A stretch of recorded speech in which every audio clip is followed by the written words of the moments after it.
두 번째로 말씀드릴 수 있는 게 이제 용종 절제술을 하고 나서 생길 수 있는 문제인데, 크게 용종 띈 자리에서 출혈이 생기는 게 하나 있고요. 또 한 가지는 이제 응고증후군이라고 보통 얘기를 하는 게 있어요. 일단 출혈부터 말씀드리면, 우리가 용종을 띄게 되면 당연히 그 부위에 상처가 생기게 됩니다.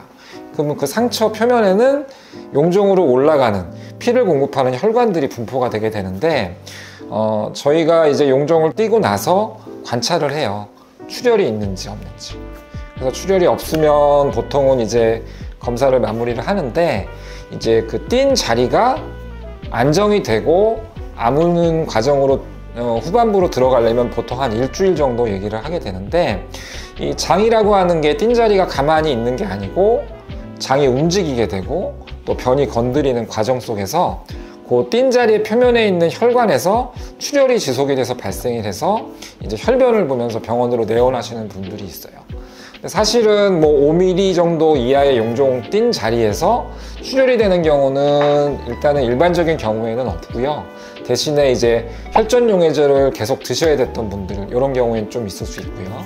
대체적으로는 문제가 되는 출혈로 오시는 분들은 보통 1cm 이상의 용종을 띈 분들이 보통 출혈이 발생을 해서 내원을 하는 경우가 드물게 있습니다.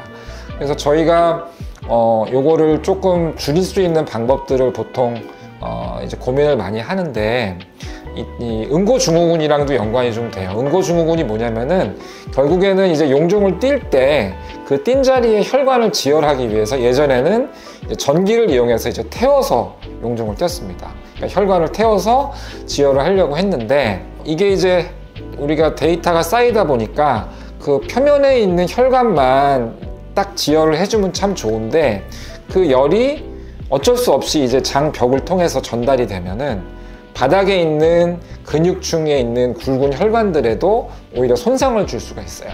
그래서 우리가 처음에 띈 직후에는 표면에 있는 부분에 혈관에 출혈이 없지만, 이 더 깊은 굵은 혈관에서 손상을 입으면은 오히려 그 부위의 혈관이 이제 벽이 닫히면서 나중에 출혈이 되는 경우가 생겨요.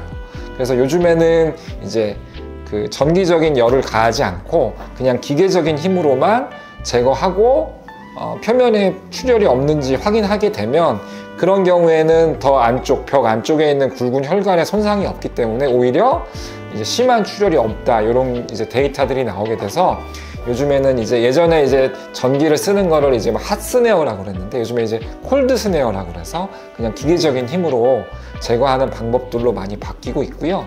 그 열을 가하게 되면은 그 혹 주변에 있는 조직에 열 손상을 주기 때문에 갑자기 장벽이 확 붓고 장염이 심하게 와서 복통과 열이 나는 거를 이제 응고증후군이라고 하는데, 기계적인 힘만을 이용해서 용종을 띄게 되면 그 응고증후군도 안 생깁니다. 왜냐하면 열이 전달이 안 됐기 때문에. 그래서 요즘에는 가능하면 그런 전기 소작을 안 하고 기계적인 힘만으로 용종을 띄는 방법들로 많이 바뀌어가고 있는 추세고요. 대신에 큰 용종을 띄게 되면 결국에는 너무 굵은 혈관에 이제 절제가 되기 때문에, 그러한 경우에는 저희가 그 내시경 클립이라는 걸 이용을 하게 됩니다. 아직 내시경은 상처를 우리 수술하듯이 실로 꼬매는 테크닉은 아직 이제 개발 단계에 있기 때문에, 그 내시경 클립을 이용을 해서 상처의 혈관을 결착을 하거나 상처를 닫아줘서 출혈을 조금 줄이려고 노력을 하고 있는데, 이게 아직은 이제 공단 보험 수가가 적용이 잘 안 돼서 조금 현실적으로 어려운 부분이 사실은 있는데, 이제 그런 방법들을 통해서 조금 출혈을 줄일 수 있도록 노력을 좀 하고 있습니다. 그래서 일단은 제가 대장내시경과 관련된 이제 대표적인 합병증 3개를 말씀을 드렸어요. 이제 장천공, 용종 절제 부위의 출혈, 그 다음에 응고증후군.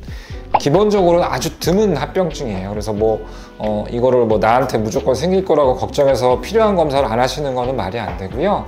가능하면 주위에 내시경 경험이 많고 주변 지인들한테 추천받을 수 있는 경험이 많은 그 내시경 하시는 의사 선생님들을 만나시면은 크게 걱정 안 하셔도 될 것 같고요.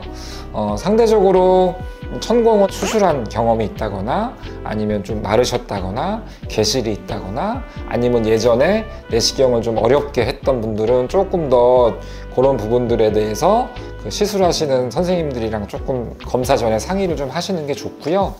용종 절제 부위 출혈은 일단 용종이 크면 클수록 확률은 올라가고요. 또 혈전용 해제를 적절한 기간 동안 끊지 않게 되면 당연히 올라갑니다. 그래서 그런 분들에 대해서는 조금 더 적극적인 시술 후에 상처를 관리하는 뭐 클리핑을 미리 예방적으로 한다든지 그런 식으로 또 상의를 해서 결정을 하는 게 좋고요. 인고증후군은 지금 현재로서는 일반적인 아주 큰 용종, 내시경 점막하 절제 수술이 필요해서 전기적인 힘을 꼭 써야 되는 경우가 아니면 요즘에는 거의 다 콜드 타입으로 용종 절제 수술이 시행이 되고 있기 때문에 예전보다는 훨씬 더 그 응고증후군 발생률은 줄고 있다, 그렇게 이해하시면 될 것 같습니다.